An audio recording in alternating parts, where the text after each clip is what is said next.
What's up, everybody? Welcome back to the channel. Alright, so we got another day, another Piers Morgan debate, another instance where Watchahat Ali comes in and just starts sputtering some deranged nonsense. This dude, like, I think that's the only reason Piers Morgan brings him on, is because he knows this guy's going to say some of the most outrageous gobbledygook, like, just nonsense. And it's going to get clicks. And hey, look, I'm here for that too. I like the clicks, of course. But I also like debunking these narratives. I also, I love refuting these narratives because these narratives that get put out there, this guy is a contributing writer for the New York Times, one of the most prestigious, journalism organizations in the world, right? Like, it's probably the biggest news site. It's the New York freaking Times. Been around forever, right? So a lot of people listen to these people. They buy into what they say. And these narratives, these false narratives, this garbage needs to be refuted. We need to bring facts. We need to bring back some civility with all this, right? Because just lying about January 6th constantly, in case you didn't know, that's what this is about, January 6th, of course. But lying about this stuff just doesn't help anybody. And when you try to push the narrative in a certain direction, you're going to get refuted and you're going to get slapped down by logic. You're going to get slapped down by facts. You're going to get slapped down by reality, as a matter of fact. But before we get into this, y'all do me a favor, smash that like button, subscribe if you're new around here. I would greatly appreciate that. That would be from my heart, y'all. Oops.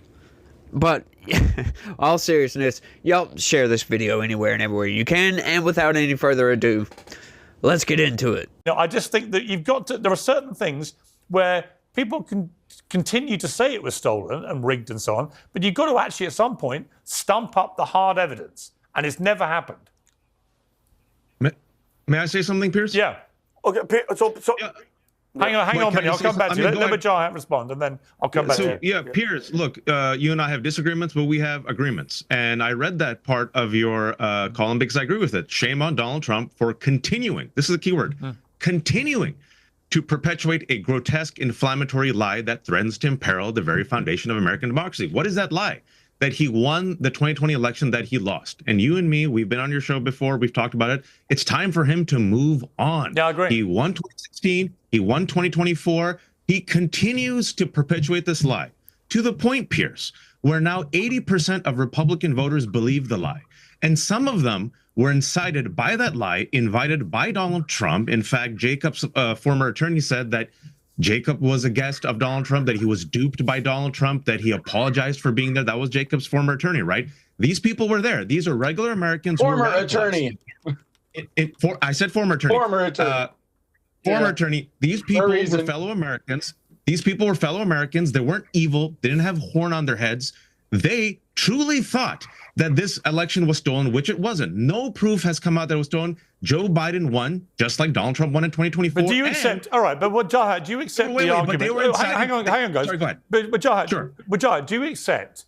Because I do, that there was a clear double standard in the way that people who protested through the BLM months of extreme violence, in many cases, trashing institutions and buildings, attacking police. I mean, a lot of people were involved in this. That there was a clear double standard in the way that they were collectively treated by the justice system and the way that the 1,500 January 6th protesters were treated. Do you accept there's been a clear double standard here?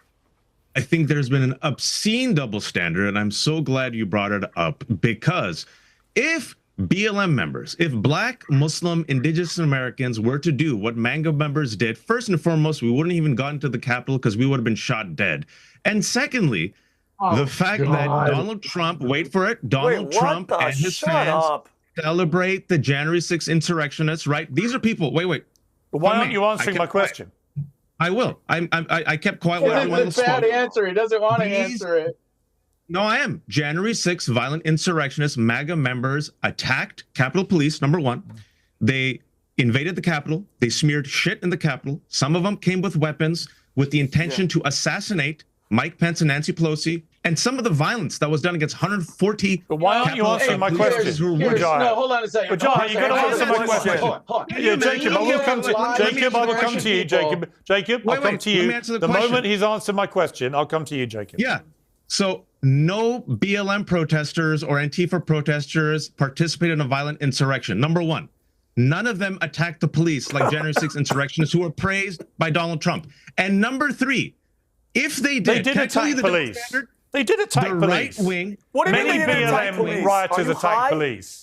What are you talking about? Did they take flagpoles and beat the police? Sorry, Did they take pepper spray and beat the police? many cocktails at them, BLM actually, while we were rioters still in the attacked building. police. On let me that put- point, Yeah. Yeah. let me bring back Winston. I mean, you know more about this probably than we do, but Okay, so that's exactly what I'm talking about right there. This is something that you do not get from the left, that you do get on the right. You got, like, Jacob Chansley outright condemns on this interview, right? I don't cover it on this because why? But he outright condemns. As a matter of fact, screw it, I'll show the clip. you said you condemn acts of violence. So by definition, I'm assuming you are condemning the rioters who committed acts of violence. Now you're starting to think for yourself. Well, can you just say yes or no? Yes. Thank you Or very no. much. Thank you. He condemns the violence that took place on January 6th. He wasn't a part of that violence, but yet he got smeared relentlessly on the news that he was some violent insurrectionist, right? But he was actually trying to stop people from being violent, right? This guy was walking around. He was escorted by Capitol Police, escorted in and out through Senate chambers, Congress chambers, blah, blah, blah, blah, blah, you name it. He was escorted around by the police, didn't cause any violence, didn't do anything wrong, really. I mean, they say it was trespassing, but when you have cops allowing people into the building on one side and then a barrier on the other side, you're going to trespass all these people, right? It's the fact that the left refuses to admit that there was a violent insurrection day after day after day after day after day. After many days, as a matter of fact, during the summer of 2020. They refuse to admit all of this. They refuse to admit that the rioters did anything bad. They say, oh, well, we don't condone violence, blah, blah, blah, blah, blah. Well, you don't condemn it either, do you? You never condemn violence, especially when it comes from the left. And they always want to use these partisan studies that say, oh, well, there's more violence in the right wing. Like what violence? January 6th? Point to something else. Seriously, point to anything that resembles anything that looked like the Summer of Love, as a matter of fact. But these people can't do that. They refuse to do that. They refuse to look at their own side and say, I condemn this, when on the right, you constantly have people saying, we condemn the violence, but look, the government's been weaponized against these people, and it has. There's a blatant hypocrisy, a complete and utter double standard when it comes to the left and the right. It's almost like some communist mantra over here, like, the right, oh, well, you guys should know better. You're going to jail because you should have known better, right? The left, well, they don't know any better. It's like, will you give them a pass because you think they don't know any better? Come on, shut up with that. Shut your mouths. Back up. Admit that you're wrong. At least do that. Admit you're wrong.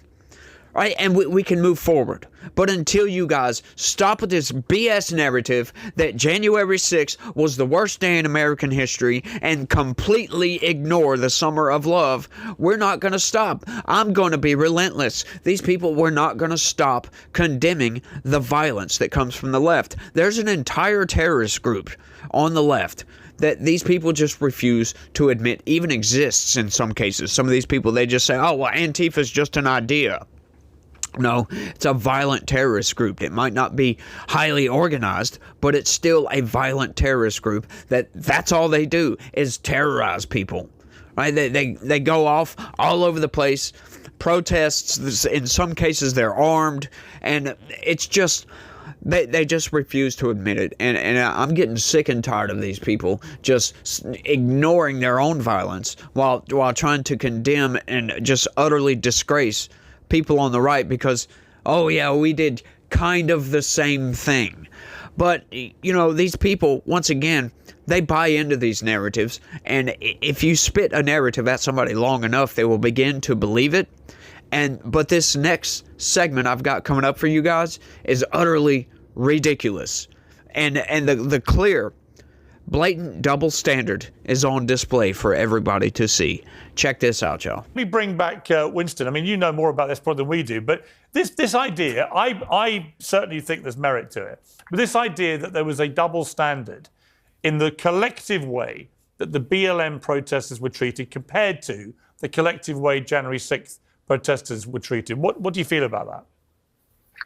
Well, here's the difference. Again, I'm glad we all can at least agree that violence on law enforcement is not okay. But here's the difference. Those riots, again, I'm not condoning what happened to across any major city that experienced those in the summer of 2020. However, a city block in Minneapolis, even in downtown DC, is very different than the United States Capitol, which is our sacred hall of democracy. And this temple that, for me personally, I spent years making so many personal sacrifices in service to Congress, in service to our nation.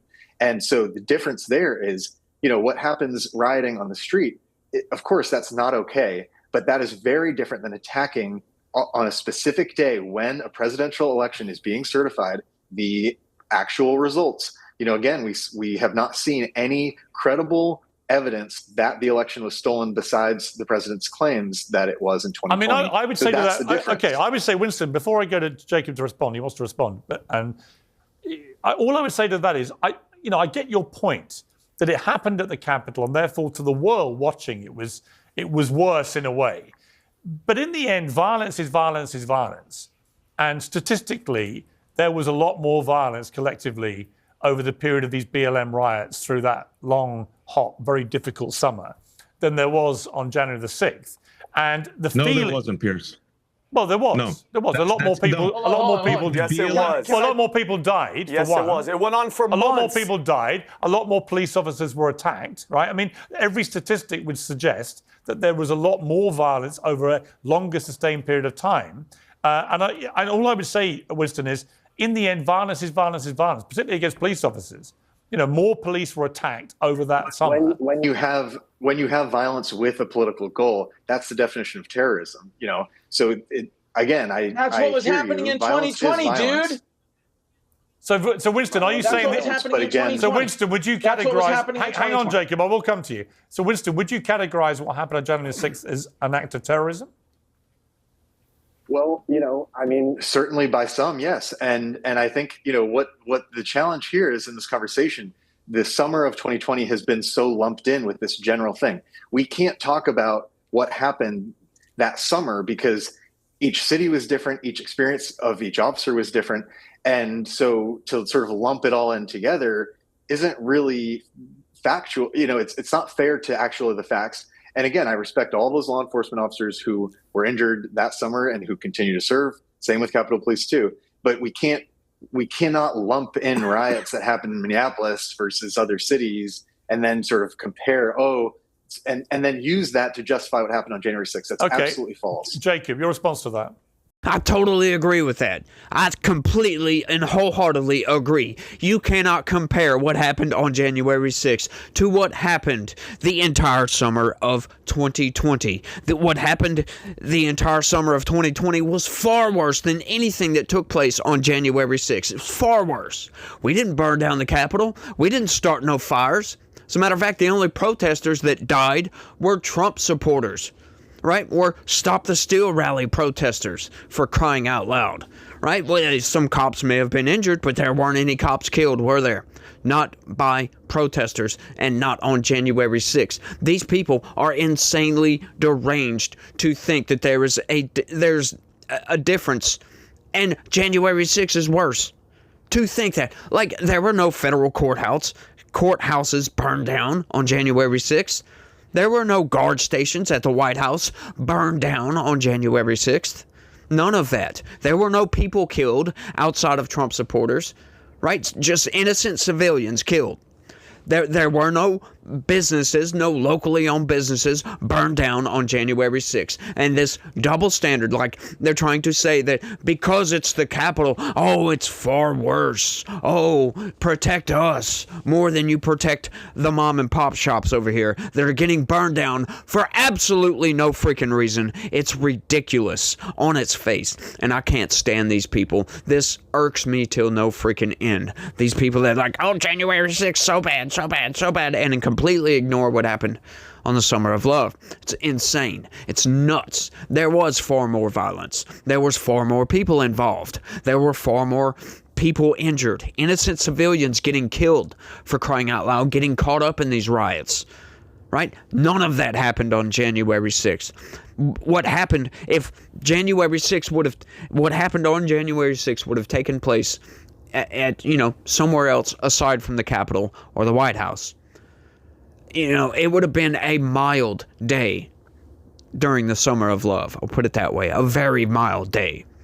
Right? It's just insane to try to compare the two, and then to say that January 6th was worse. Oh my God, these people are absolutely nuts. They just are refusing to admit that their side is far more violent, far more unmanageable when it comes to protests. They almost always turn violent. These people just can't seem to help themselves. It's just outright nuts, the comparisons here. And it aggravates me till no end, like I was saying. But, leave it to a leftist to ignore their own side, the wrongdoing of their own side. They refuse to condemn it whatsoever. They say they don't condone it, but I'm not buying into that. I think this is just garbage narrative. And what's funny to me is the fact that you have very similar situations with May 29th and January 6th, right? Very similar situations, right? That the BLM protesters actually threw Molotov cocktails at the guard shacks at the White House. They burned St. John's Church. They didn't burn it to the ground. Thank God it was put out. But there was an attempt there. They attempt to breach the White House grounds. Attempted. They didn't make it. 140-something Secret Service were injured, just like at January 6th, 140-something Capitol Police were injured. Right? There was a similar amount of people involved. But what's funny to me is you do not hear anybody on the left yelling and screaming and talking about the government was weaponized against BLM protesters. They threw these peaceful protesters in jail. You don't hear that whatsoever at all, ever, because it didn't happen like it did with January 6th. You don't hear anybody on the left arguing, hey, look, the FBI appropriated 5% of their budget to go after BLM protesters. Peaceful protesters at that. You do not hear that because it didn't happen. You do not hear people crying, screaming, yelling, gnashing their teeth about innocent BLM protesters rotting in prison. You do not hear that whatsoever because it didn't happen. All this happened for January 6th. And then they want to cry and scream about Donald Trump coming in and pardoning these people? Shut your freaking mouth. Like right now, sit down, shut up. You have no right to speak on that. As a matter of fact, your freedom of speech rights is revoked when it comes to that. Because the blatant hypocrisy. You need to shut your mouth, sit down, because none of that stuff happened to any BLM protester. I'm sorry. If they did, show me some evidence, because I can promise you won't. There is none, because none of it happened.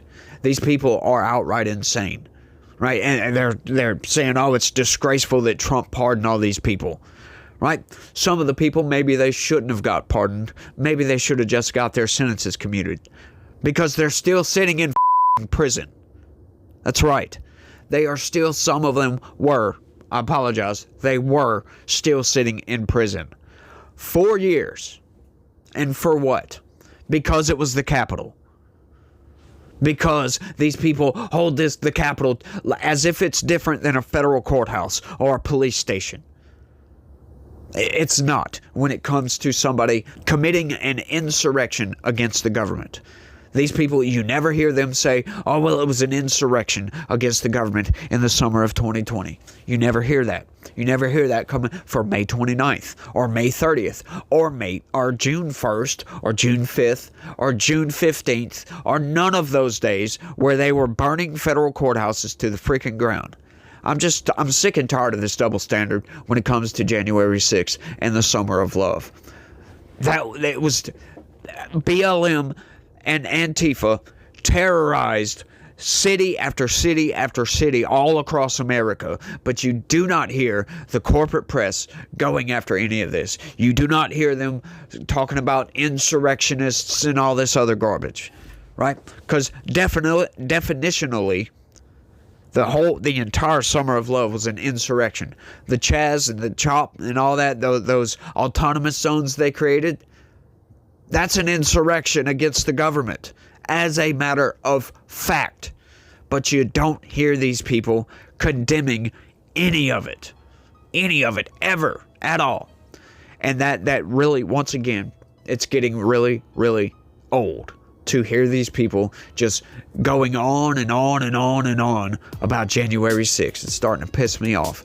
Yeah, they really do need to have their freedom of speech revoked when it comes to January 6th at this point. You know, and not really being serious on that, but you know what I mean. But I think I've rambled on for long enough on this one, y'all.